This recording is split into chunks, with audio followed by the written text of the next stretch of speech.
Well, political posturing is not new to the Senate, but even given that, this morning's protestations from the Democratic side of the aisle have been remarkable. The subpoenas at issue here are not about the Mueller report. It's not even about Carter Page or General Flynn. The central question here is about corruption and abuse of power. What has been made public is we now know that the previous administration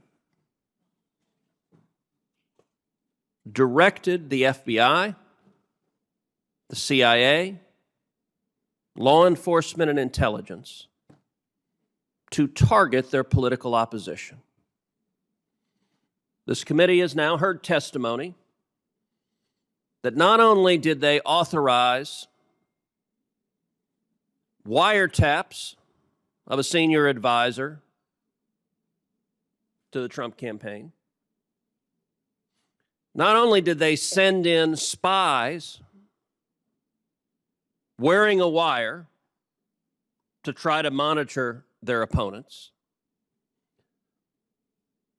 not only did they intercept phone calls from a three-star general who was the incoming national security advisor to the new president, not only did they fraudulently create evidence, altering emails from the CIA to the FBI. This is the FBI committing a felony of creating fake evidence because the FBI asked the CIA, was Carter Page working with you and helping the CIA? The CIA said yes, and the FBI lawyer fraudulently altered that email and turned yes into no, which if anyone else did that in any court in America, they would be put in jail for a long time for fraud. But we also know that this was not authorized. I think Senator Kennedy's right. There are a lot of people that want to blame this on some low-level lawyer 9 levels down. Here's the problem. We know that this went quite literally all the way to the top. January 5th, 2017. This is after the presidential election. This is after the whole world is shocked that Hillary Clinton didn't win, and oh my goodness, Donald Trump is getting ready to be president. Now, normally on January 5th, at the end of a presidential term, people are packing up and getting ready to leave. But what are they doing in this White House? January 5th, Oval Office meeting, Barack Obama, Joe Biden. And what are they talking about? Surveillance directed at the incoming national security advisor. What do we know now also? Sally Yates, the acting attorney general, was surprised. What do you mean? What are you talking about, Michael Flynn? Well, it turns out James Comey, the FBI director, was directly briefing President Obama. Sally Yates has said she learned about it from Barack Obama. Picture this for a second. The acting attorney general of the United States has no idea that our law enforcement is surveilling and targeting a 3-star general who is the incoming national security advisor. But the president knows. Why was Jim Comey briefing Barack Obama directly on the targeting of their political opponent? Senior senator from California asked, why is Jacob Lew on this list? Why is Samantha Power on this list? Because every damn one of them unmasked Michael Flynn, put in multiple orders. These are senior political players in the White House and the Obama administration. They're on their way out the door. They get along. They get masked intercepts that protect the privacy and hide a U.S. citizen, and they put in request after request after request. By the way, Joe Biden put in that request also. Why are they trying to unmask Michael Flynn?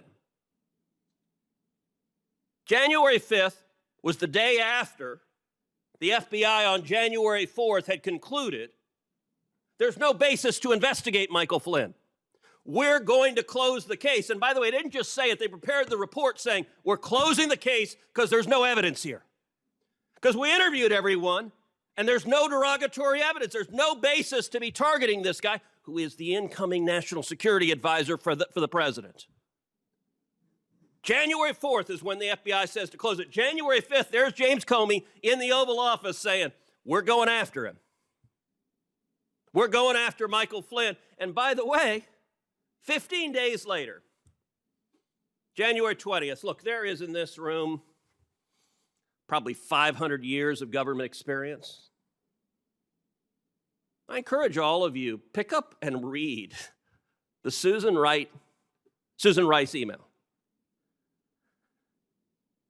Number one, it's January 20th, 2017. Everyone here knows what that date means. It's the very last day of the Obama administration. There's a new guy getting sworn in on the steps of the Capitol. We were all sitting there. Apparently, while we were sitting there, anyone else in a White House, and a lot of people here have been involved in White Houses of outgoing administrations, you're packing up your stuff. You're taking down the picture of your wife or your husband from the wall. You're putting your personal belongings in a box and you're leaving. It's not what Susan Rice is doing. She's sitting down typing an email. An email to whom? Herself. How often do you email yourself? Is that something you do a lot? Dear me, as you're leaving a job. She emails herself and writes this memo, which in the annals of government is one of the funniest damn memos you'll ever read. Dear me, the investigation of Michael Flynn is by the book. Let me be clear, it's by the book. Did I mention it's by the book? 3 times she uses the phrase by the book.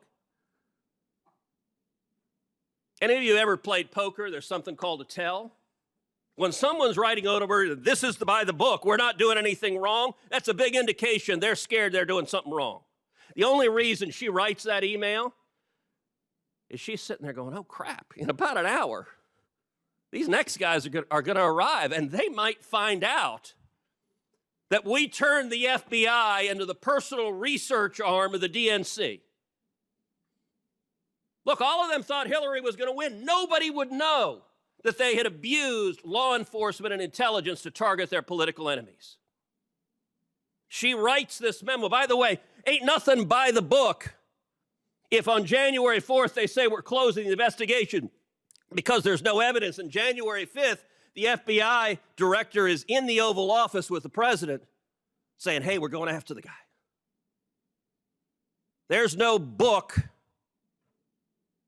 that lays that out. And what's astonishing is not a single Democrat here cares.